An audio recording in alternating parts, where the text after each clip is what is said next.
After opening Cricut Design Space, create a new project by clicking the New Project button. Upload one of the Quilt Square files into Design Space by clicking the Upload button. Then click Upload Image. Click the Browse button and navigate to the location of the SVG files.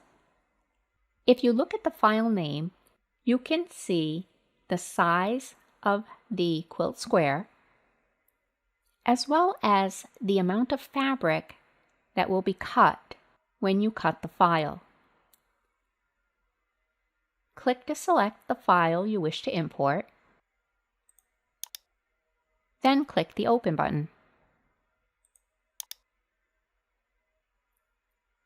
If desired, enter some tags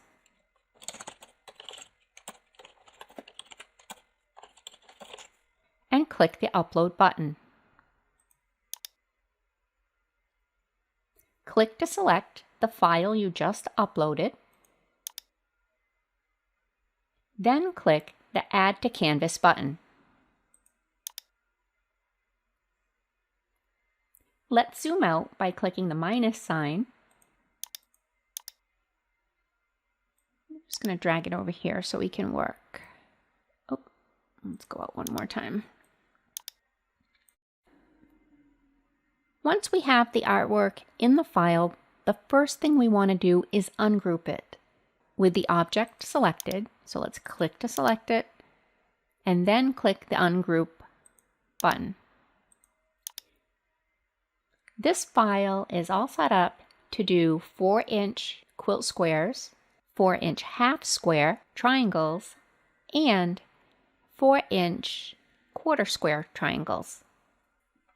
If you carefully look at the icon in the Layers panel, you can see diagonal lines that go one way, and then another layer with diagonal lines that go the other direction, and then squares. If you want to do just 4-inch squares, click the eye icon next to the layers that have the diagonal lines.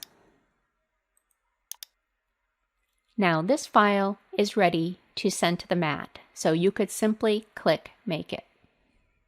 Let's say you want to do half square triangles. Click the eye icon to turn on one of the layers with the diagonal lines. If you want to do quarter square triangles, show all of the layers. Okay, let's say we want to do half square triangles. Because these are separate layers and we want them to stay together when we send it to the mat, we need to select all of the objects and then attach them by clicking the Attached button. Now this is ready to send to the mat. Let's take a look at how much fabric we're going to need to cut this mat.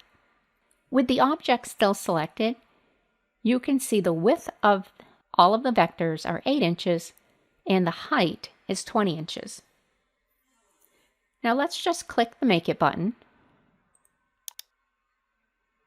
If you select a file that is larger than a 12 by 12 inch mat, you will get a notification at the top of the file just saying that it's not going to fit on the 12 by 12 inch mat. So just click the OK button.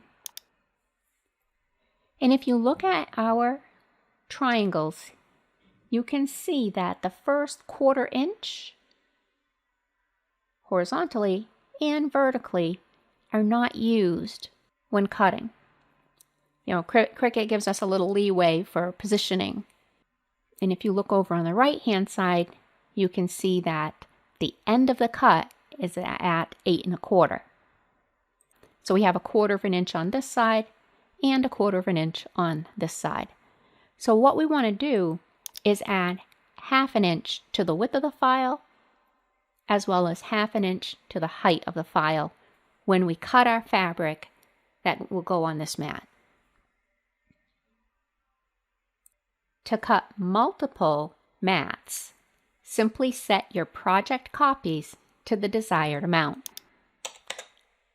and then click the Apply button. And you can see, as we scroll down, that we now have 10 mats that are ready to go to the Cricut to cut. I hope you find these files useful, and thank you for buying them.